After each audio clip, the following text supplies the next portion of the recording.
Joy Azhari tengah kutip durian dekat rumah kebun waktu malam. Sunyi saja, kata Syira. Sebab tinggal berdua, anak-anak tak ada. Oh, durian dalam sungai. Pokok durian yang ni berdegang. Lebih baik cepat layan, nanti kan terempat lagi.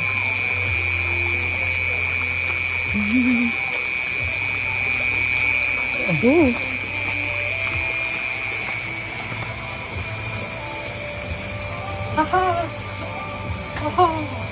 Masya.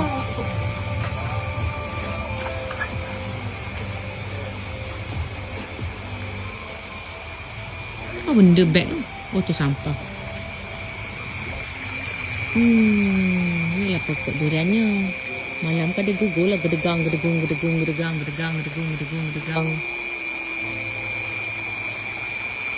Tinggal lah laki bini. Anak semua tak ada.